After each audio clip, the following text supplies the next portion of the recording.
Do you like beautiful gardens? Do you like model trains? Do you like doing things as a family? Would you like to have an interesting social life? Well, stay tuned to hear more. I'm Marilyn Triel with The Better Part. Welcome to The Better Part, a program by and for seniors and devoted to exploring the many facets of those better years of our lives. The name of our program was inspired by a quotation from Robert Browning. Grow old along with me, the best is yet to be, the last of life for which the first was made.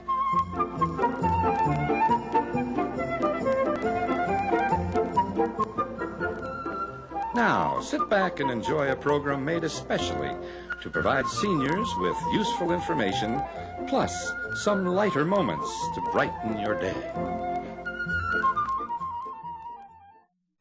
We recently heard of a club called the South Bay Garden Railroad Society, and it's a very nice social club whose members have model trains running through beautiful gardens in their backyards.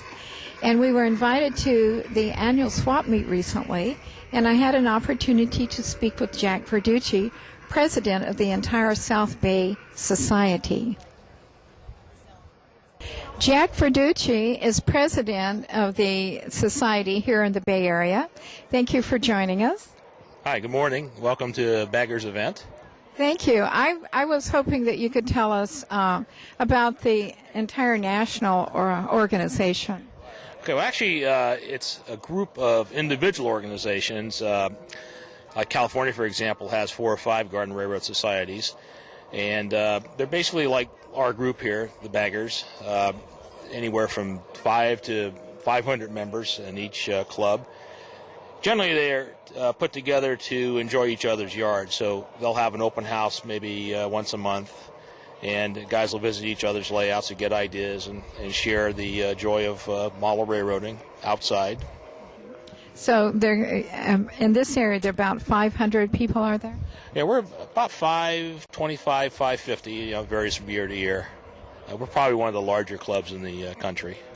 Do most people who join this, are they like mechanically minded, or are they love the romance of the railroad, or loved them as boys, or what do you think is the overriding mystique of this? It's probably yes to all the above. And you don't always find all those traits in one person, okay? Like some people in it for the gardening and the trains are secondary, okay? Some people in it for the trains and the garden is secondary. But you'll find a wide variety, and that variety is what makes it a real family hobby, because there's something in it for everybody. If you're into electronics, there's that area. There's gardening, there's landscaping, there's painting miniatures like people and things. Collecting trains. There's an historical aspect. Some people like to do an historical scene. Mechanical, like myself, I have several operating features, like a sawmill that actually runs. It runs on a steam engine, and it could cut wood and everything. We have people that have their railroads lit and animated with chase lights on movie theaters, and you name it, you'll see it. Well, that's fascinating. I never really thought about all that. I did go in recently to a little model railroad store, and I saw these things, and I when you see them in various places, you don't realize all the work that goes into all the painting and the setting, assembling, and everything. It's like going to a garden store and you see a packet of seeds. Okay, well, when you go to the hobby shop, that's what you're seeing is the seeds. Okay, then you take them out into the yard and you put all these pieces together, and you come up with your own creation. And then your wives are happy because they get the beautiful garden and all the plants and everything, I suppose. That's right, and there's some negotiation that goes on. I know I had to trade a maple tree in a certain area in order to get the rights to put the railroad around it. But we get along fine, my wife and I, with the railroad. And she likes to trim trees, and I like to trim trees, and we have our own little areas that we kind of gravitate toward. What does it cost to be a member, and what are the obligations? Well, it's $35 a year, or excuse me, $35 initiation, and it's $30 renewal. And basically, you don't have to do anything. I mean, you could stay home, but the advantages are that you get our monthly newsletter, and we generally have anywhere from 3 to as many as 10 open houses in a month on a given weekend. We have an annual swap meet, which we're at right now. We have an annual meeting, comes up in March. It's kind of our winter event. We have a videotape lending library, and we do clinics. For example, right now we're showing people how to put radio controls in their steam engines. So there's a lot of advantage to belonging, and you get a lot for your membership. I imagine you could do at least an entire show on these steam engines. Yeah, that's my favorite. I run all live steam. I don't have any electric trains. Have about 12 or 14 steam engines. And when I run, I bring in a whole crew. I have maybe 10 guys that will come in and run the railroad, and we run it like a real railroad. We have a dispatcher, and we have guys that their job is just to fuel and water the engines, and guys that just run the engines. So that's kind of on one extreme. The other end of it is you just have a circle of track and you let the train go. So you can get in at any level.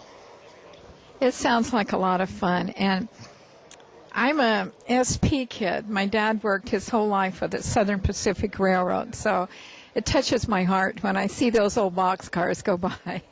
And thanks for talking with us. Thank you.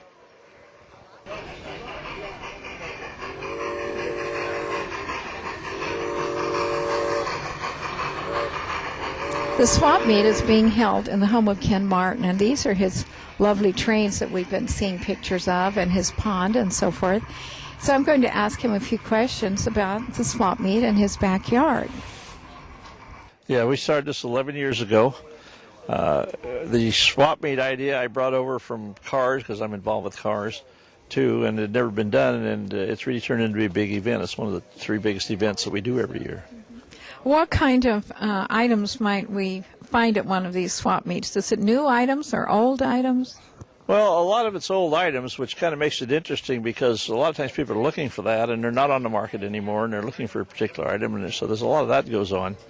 But most of it's pretty contemporary, but you will find some new stuff too. At a meet, you might find old antique. Would you find really old things that maybe you wouldn't find in a store?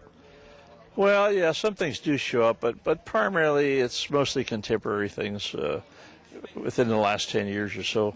The hobby in this country is fairly new. It goes back to the mid-'80s, so there really isn't a lot that's very old. In Europe, it goes back much further than that, so there's some really old stuff here. Things show up, though. Unusual things do show up. I love your backyard, and you were telling me earlier that you bought this home with the idea in mind of completely clearing out the backyard and putting your railroads in. And you've actually you built a ticket house, and tell us about all the things that you've done. Okay. Well, right. We took out 28 trees here. We took out a building and built the garage. And Gary Whaley, who's here today, he and I built the garage. And then the other 2 buildings, the station and the tower, I built myself. And everything else you've done here, all the landscaping and the train and everything, my wife and I have done primarily. Could you tell me an idea, and we're going to show some footage of your railway system over there and everything. What does it cost to assemble everything like that? Not counting the man hours, just the actual money. I don't think I want to tell you because my wife will probably see the tape. We're probably in the 6 figures here with all the landscaping, and I have a lot of trains, over 300 pieces of rolling stock. The one train alone that's running out there now, the Super Chief, that's my wife's train. That's a $2,600 train. There's another one down there as well, over $4,000. So, yeah, we're probably up in, I don't know, maybe not 6 figures, but $80,000, $90,000 range somewhere. Well, I know that you have some people who are wanting to buy some items from you, so I'll let you go. And we have some other people we're going to talk with and shoot your garden and so forth. So we'll see you later. It's a barbecue later. Right. And I brought my hot dogs. Yeah, another added feature I'm going to put out now is we have a stern wheel paddle boat that runs on the pool.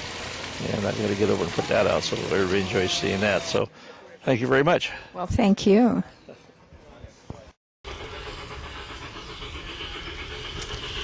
We're now visiting in the home of Tom Schumard.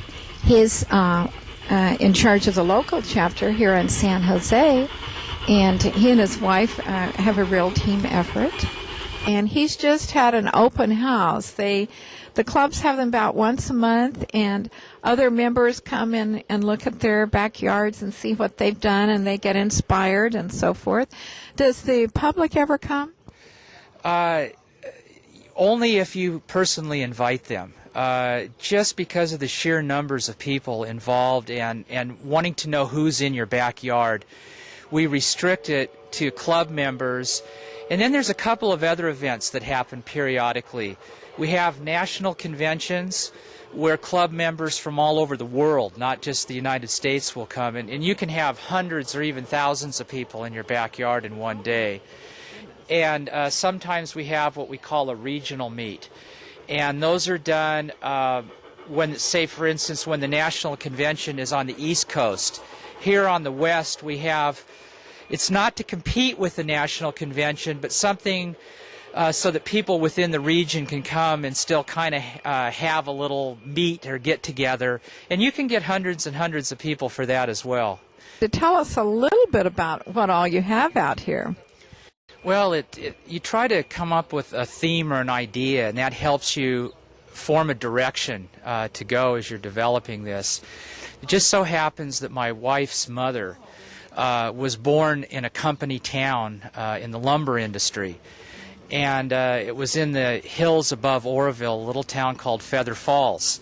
And this is very loosely based on that town. It did have a railroad, and it had a lumber mill. Everything in the town was painted Feather Falls red. And we have a number of our buildings, we've painted that a similar red.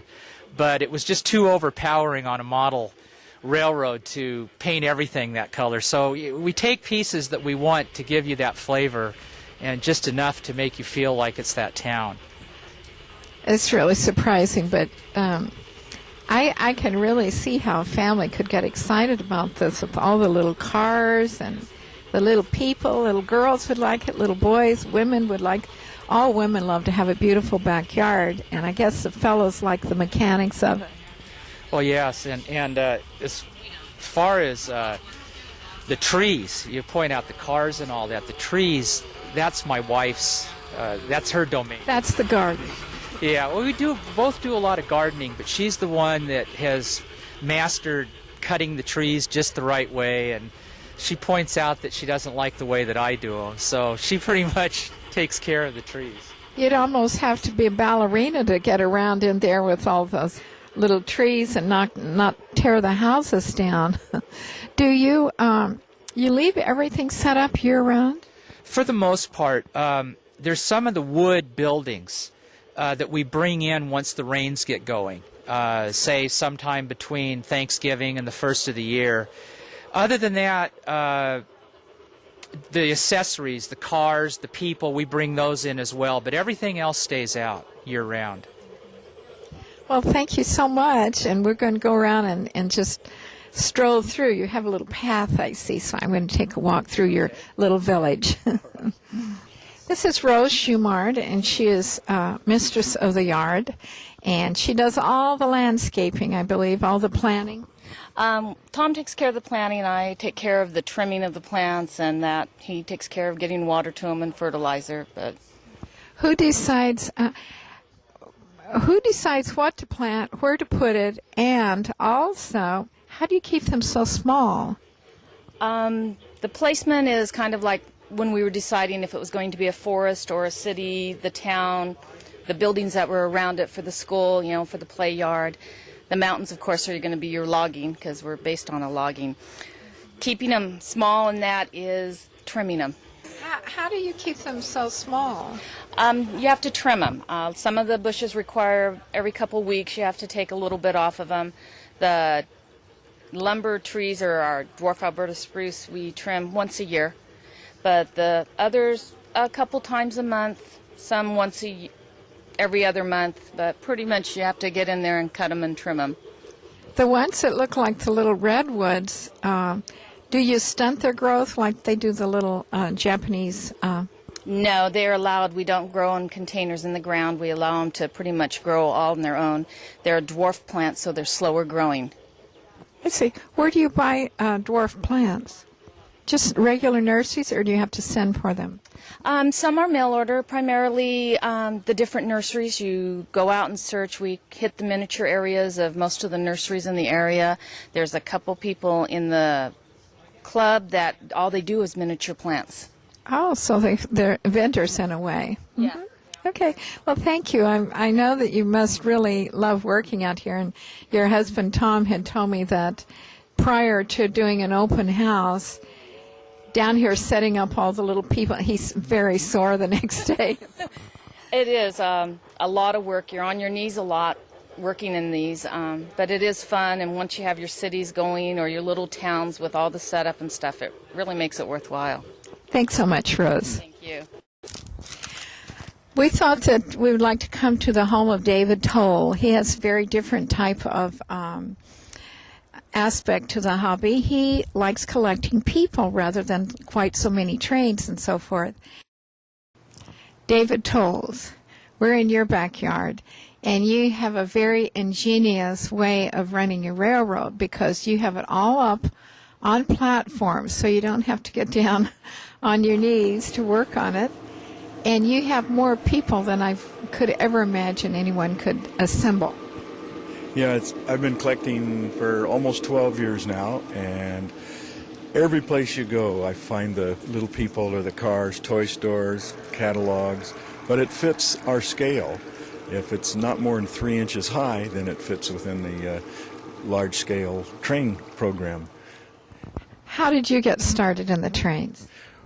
When my wife and I got married in 1989, she had a close friend who was very elderly, and he couldn't take care of his trains anymore, and he had an outdoor garden railroad, and I bought it from him and moved it over here, and that's how I started. So it's not like you were a little boy who loved trains, and you just started at a mature age and decided to go for it then. Yes, I had trains as a child, but then big gap in between, so got up in my 50s before I took up the hobby again. I'm more or less into kind of the show part of it. I'm not a real detailed hobbyist, but I like to gather the people and make the scenes and kind of produce my yard to that effect. The little cities, making the story. Right, clumping the people together, and they're all ages and all the spectrum of time in the people, because a lot of them come from Germany and are handmade, and the structures are done by hand, and I just mix them all in, and it just kind of brings it together. An all-American city, all-American railroad. Well, I noticed David has a railroad workshop where he has beautiful shelving set up with little tracks so he can store a lot of his trains, and you had streamliners in there, you have diesels, you have steam engines, you really have a large collection of trains. Yes, I've not done one era, as some people do. They'll stay with a logging era or something, and I have gone the full spectrum of all kinds of different trains, so I can change and run different ones at different times. That's really nice. In putting out the displays, it takes almost 2 full days because I store all of the items so that they can not be, get ruined in the weather and during the time. I leave a few buildings out, but I don't do as extensive a layout except maybe once a year when our club has special open houses. So that's what I've done this time. The open houses are a lot of fun. They're social events, aren't they? Yes, they really are. And we've divided our club of over 400 members into 13 sections. And this is the southern San Jose. And this past week, there were 5 homes that were open on the weekend. And you're going to go from place to place and see what people have done. And it always changes because I never put my people out in the exact same place every year. You got to come look. And the kids yesterday were having fun finding Waldo. So you got to find Waldo. Well, thank you so much. I've really enjoyed coming over here. Thank you very much, Marilyn. Our last visit is in the home of Ken and Nancy Heckman, and they're going to give us some insight into the maintenance of having a railroad.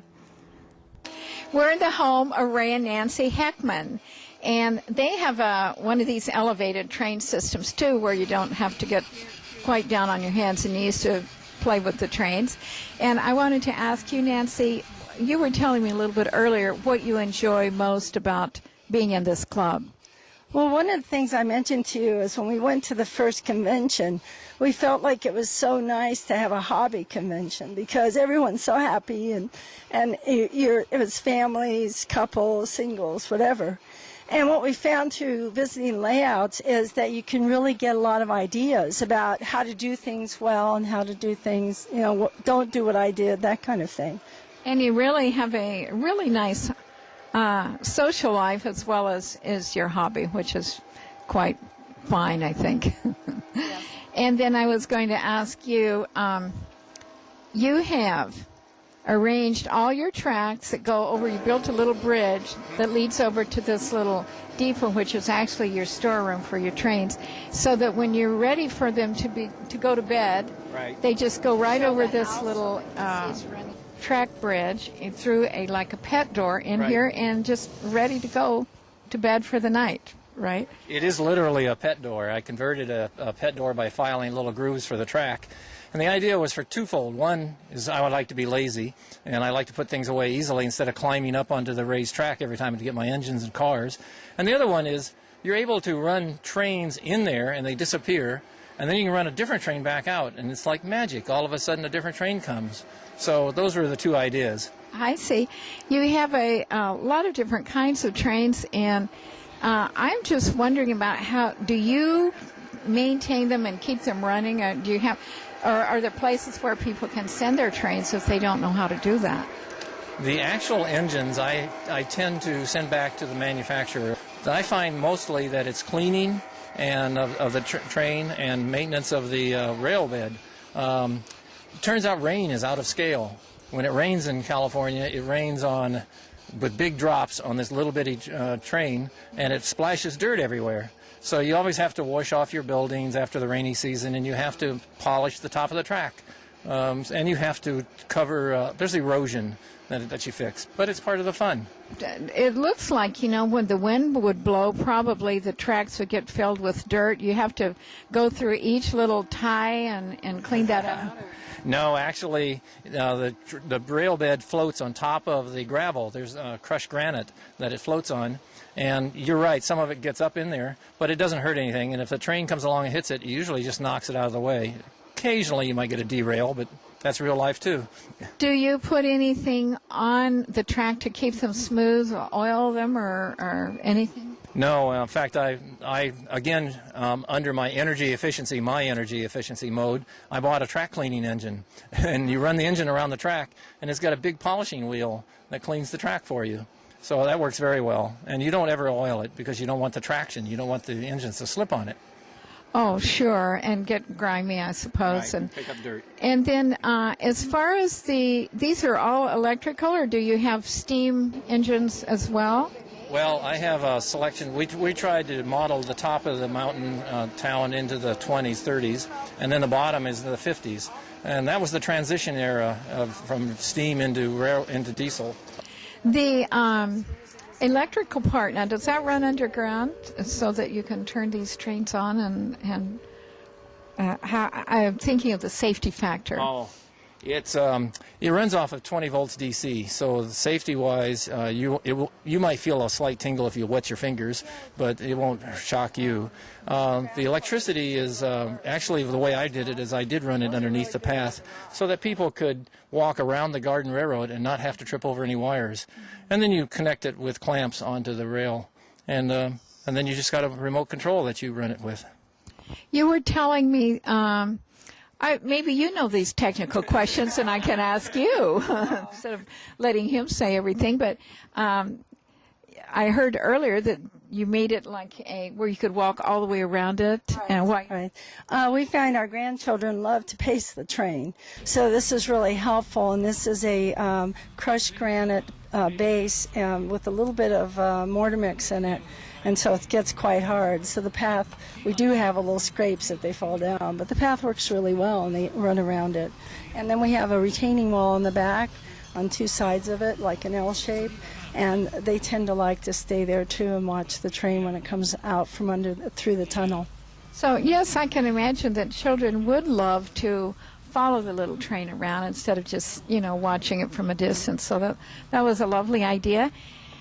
Thank you very much. I wish I could talk with you for an hour, but I only got a few minutes. So thank you so much for letting us come out. We really appreciate it, and you have a beautiful railroad and backyard. Thanks for coming. And it's only going to get better. Oh, that's nice. Okay. It's so nice to see you enjoying this. It is such a nice thing to do together. Train is about to leave. All aboard!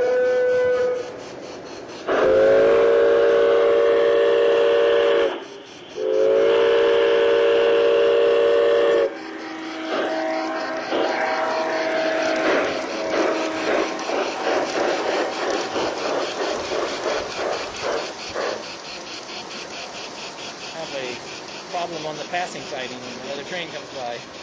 We're happy you joined us on our visits through these gardens. If you would like to be a member of our crew, or if you have ideas for programs and you would like to contribute, you can reach us through the Cupertino Senior Center.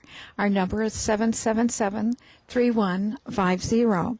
We also have a website. It's www.thebetterpart.com. Thanks again, and bye-bye.